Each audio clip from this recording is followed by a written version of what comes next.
की एक ऐसी तबाही जिसकी तस्वीरें अमेरिका के घर घर में देखी जा रही हैं। ब्रिटेन के नेशनल टेलीविजन पर हेडलाइन बनी हुई है और एक धमाका हुआ और यूक्रेन का सबसे बड़ी बांध तबाह हो गए और इस बांध के टूटने से 22,000 लोगों की जान खतरे में है। हालात ऐसे हैं कि ज़ेलेंस्की पर सरेंडर करने का दबाव बढ़ने लगा है।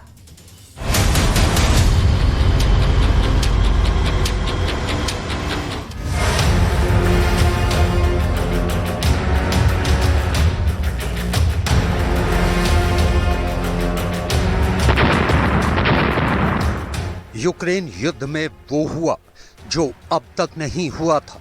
यूक्रेन पर जल आक्रमण हुआ है। तबाही की सबसे भयानक तस्वीर सामने आई है।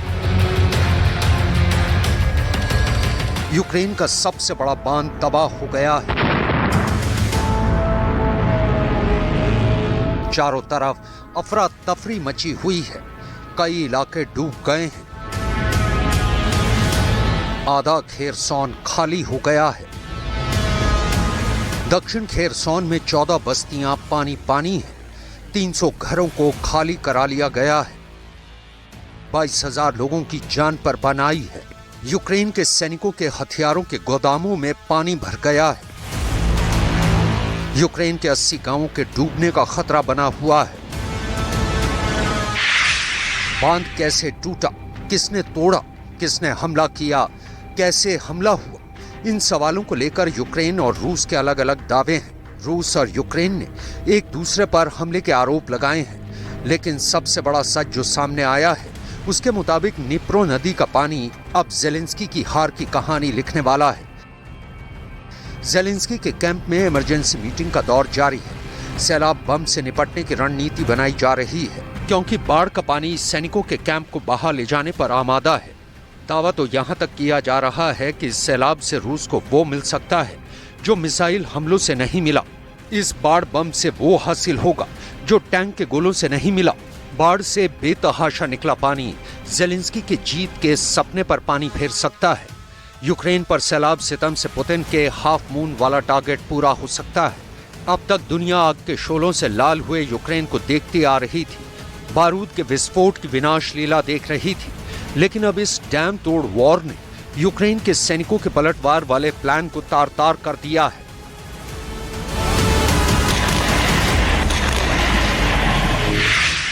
दक्षिणी यूक्रेन में नीप्रो नदी के एक तरफ रूस की सेना का कब्जा है, दूसरी ओर यूक्रेन की सेना मोर्चा बनाकर डटी हुई है। इसी नीप्रो नदी पर यूक्रेन का सबसे बड़ा कखोवका डैम था। कखोवका डैम पर ही Kakhovka hydro electric power plant था। बांध के टूटने से हाइड्रो इलेक्ट्रिक पावर प्लांट भी तबाह हो गया है। दक्षिणी यूक्रेन के युद्ध क्षेत्र में बाढ़ आ गई है। आसपास के इलाके के लोग पलायन करने पर मजबूर हो गए हैं। बाढ़ से यूक्रेन की सेना के मोर्चों को भी नुकसान पहुंचा है।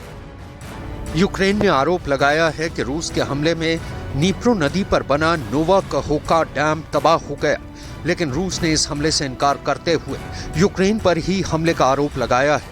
रूस का कहना है कि ये काम यूक्रेन का है। Розуміємо, що цей інцидент – це реагування ворога на дії сил оборони. Втомившись очікувати контрнаступу, в них не витримали нерви, вочевидь, і вони завдали того техногенного удару, який, в принципі, був заготовлений вже досить давно. Здесь мы можем уже сейчас однозначно заявить, что речь идет о преднамеренной диверсии украинской стороны. Эта диверсия потенциально может повлечь очень тяжелые последствия. Kakhovka hydro electric power plant Ukraine के खैरसौन के नोवा कखोवका शहर में है, जो फिलहाल रूस के कब्जे में है। इस डैम को सोवियत दौर में बनाया गया था और नीप्रो नदी पर बनाए गए 6 बांधों में से एक है। कीव से लेकर खैरसौन और ओदेसा तक नीप्रो नदी पर कुल 6 बांध बनाए गए हैं, जिसमें कखोवका सबसे आखिरी यानी छठा बांध था। ये इतना विशाल बांध है कि यूक्रेन के उत्तर से दक्षिणी इलाके तक फैला है। इसी वजह से आशंका जताई जा रही है कि बांध के पानी से बड़े पैमाने पर तबाही का खतरा है। कखोवका बांध से बहुत बड़ी आबादी तक पानी पहुंचता था। इसी बांध से पूरे यूरोप के सबसे बड़े nuclear power plant ज़ापोरिजिया nuclear power station को कूलिंग वाटर सप्लाई किया जाता है। ज़ापोरिजिया न्यूक्लियर पावर प्लांट भी अभी रूस के कब्जे में है। बांध के टूटने से पानी की सप्लाई पर असर पड़ेगा। अगर ये असर ज़ापोरिजिया न्यूक्लियर पावर प्लांट तक भी पहुंचा तो खतरा और गंभीर हो सकता है। Загроза, скоріш за все, пов'язана з рівнем води. Якщо він сягне критично низького рівню, тоді фахівцями будуть вжиті аварійні заходи. Зараз цим займаються фахівці, в тому числі і МАГАТ. इसी बांध से रूसी कब्जे वाले क्राइमिया इलाके में भी पानी की सप्लाई होती है, यानी अब वहां भी लोगों को पानी की दिक्कतों का सामना करना पड़ सकता है। बांध उस वक्त हमले के बाद टूटा है जब यूक्रेन 15 महीने से अधिक की लड़ाई के बाद रूस की सेना को उस इलाके से खदेड़ने के लिए जवाबी हमले की तैयारी कर रहा था। दावा तो यहाँ तक किया जा रहा है कि इसी बांध पर बने रास्ते के सहारे यूक्रेन रूस के सैनिकों पर जवाबी हमला करने वाला था। यूक्रेन के सबसे बड़े बांध पर हमला किसने किया है, यह अभी तक साफ नहीं हो सका है, लेकिन एक बात शीशे की तरह साफ हो चुकी है। खेरसोन में आए इस सैलाब से यूक्रेन के हाफ मून लैंड पर कब्जा वाले पुतिन के प्लान को अब और बल मिल गया है।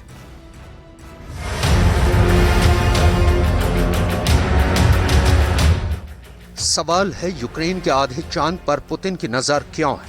जमीन का ये कैसा टुकड़ा है जो पुतिन के लिए चांद बन गया है? ऐसा चांद जिसे हासिल करना पुतिन का सबसे बड़ा मिशन बना हुआ है। पुतिन को यूक्रेन का ये चांद हर हाल में चाहिए, बदले में कितना ही बड़ा युद्ध क्यों न लड़ना पड़े। कब्जे की इस जंग में यूक्रेन का ये चांद अभी ब्लड मून बन गया है। पुतिन की जिद के चलते यूक्रेन का ये पूरा इलाका रोज धमाकों के साथ सोता जागता है। यहाँ युद्ध की तस्वीरें डराने वाली हैं। आखिर पुतिन की नजर यूक्रेन के इस चांद वाले हिस्से पर क्यों टिक गई है? पुतिन का मिशन हाफ मून इस वक्त खूनी चांद क्यों बन गया है? पुतिन का मिशन मून पूरब में खार्किव से दक्षिण में ओदेसा तक वाले यूक्रेन के पूर्वी दक्षिणी हिस्से पर कब्जा जमाना है। नतीजा ये है, खार्किव से ओदेसा तक 815 किलोमीटर लंबे मोर्चे पर बम गोले बरस रहे हैं। रूस की फौज पर दबाव बहुत ज्यादा है, क्योंकि जो कामयाबी रूस को उत्तरी यूक्रेन में नहीं मिली वो पुतिन पूर्वी और दक्षिणी यूक्रेन में हासिल करना चाहते हैं। यही वजह है कि व्लादिमीर पुतिन का पूरा फोकस इस वक्त यूक्रेन के मून लैंड पर है, जो पुतिन की सेना के लिए रेड कॉरिडोर बना हुआ है। यूक्रेन में रूस का रेड कॉरिडोर क्या है? क्या ये पुतिन के प्लान बी का हिस्सा है? क्या वो रेड कॉरिडोर तैयार करके पूरी जंग का दायरा ही बदलने जा रहे हैं? ये सवाल इसलिए भी उठ खड़े हुए हैं क्योंकि बांध के टूटने के बाद दक्षिणी यूक्रेन में अब युद्ध की तस्वीर बदलने वाली है। काउंटर अटैक की पूरी प्लानिंग कर चुके यूक्रेन के लिए बाढ़ बेबसी का सबब बनने वाली है। यूक्रेन की लड़ाई में पुतिन अपने स्ट्रॉन्ग होल्ड यानी वो इलाके जहां रूस का दबदबा है उस पर और जोर लगाना चाहते हैं, और ये है ईस्ट कॉरिडोर यानी डॉनबास का वो रीजन जहां लुहांस्क और डोनेट्स्क इलाके आते हैं। इसके साथ ही रूस दक्षिण में मारियोपोल और क्राइमिया तक रेड कॉरिडोर बनाना चाहता है, और इन्हीं इलाकों में मजबूत पकड़ हासिल करके वो यूक्रेन को बांटने वाली नदी नाइपर के जरिए ईस्ट और वेस्ट वाले फ्रंट तैयार करना चाहते हैं। 16 महीने के युद्ध के बाद भी यूक्रेन के अंदर करीब 1000 किलोमीटर लंबा वॉर फ्रंट खुला हुआ है, जहां दिन रात लड़ाई चल रही है। रूस और यूक्रेन के सैनिक आमने सामने की जंग लड़ रहे हैं। जब पुतिन ने इस जंग को शुरू किया तो उनका सबसे बड़ा लक्ष्य था क्राइमिया को रूस की मुख्य भूमि से जोड़ना, यानी क्राइमिया और रूस को जमीनी रास्ते से जोड़ना। यह टारगेट रूस की पहली प्राथमिकता है। विदेशी मीडिया की माने तो यूक्रेन युद्ध जीतकर रूस इस लक्ष्य को हासिल करना चाहता है, और ये जमीनी रास्ता यूक्रेन के जिस हिस्से से होकर गुजरता है उसके पूर्वी दक्षिणी हिस्से पर अगर गौर से देखें तो ये आधे चांद का आकार में दिखता है, जिस पर 100% कब्जा इस वक्त पुतिन की युद्ध में पहली प्राथमिकता बनी हुई है। अगर इस नजरिए से यूक्रेन युद्ध को देखा जाए तो लगता है पुतिन अपने इस लक्ष्य को पाने में कामयाब होते दिख रहे हैं, क्योंकि अब तक के युद्ध में पुतिन ने पूर्वी यूक्रेन के बड़े हिस्सों पर कब्जा करने में सफलता हासिल की है।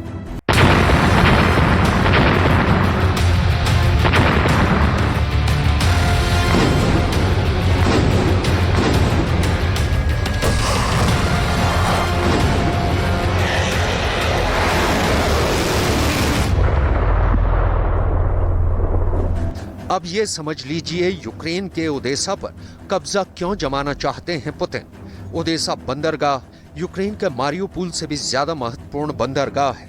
अगर यूक्रेन अपना कोई भी सामान दुनिया के किसी और हिस्से में पहुंचाना चाहता है तो अगर उसके जहाज मारियोपोल से गुजरें तो उन्हें इन छोटी जल संधियों से गुजरना होगा, जिसे ब्लॉक करना बेहद आसान है। जबकि ओडेसा यूक्रेन का एक ऐसा बंदरगाह है जहां से गुजरकर दुनिया से जुड़ना ज्यादा आसान है। इसलिए रूस की सेना का पहला निशाना ओडेसा बना, ताकि हर तरह से यूक्रेन को दुनिया से काट दिया जाए। इसलिए पुतिन की आर्मी ने लगातार ओडेसा के ऊपर दबाव बना रखा है, क्योंकि ओडेसा पर कब्जे का मतलब है पूरे काले सागर पर रूस की फोर्स का वर्चस्व। ऐसे में बड़ा सवाल ये भी है, क्या उसी वर्चस्व को बरकरार रखने के लिए यूक्रेन के सबसे बड़े बांध को तोड़ दिया गया है?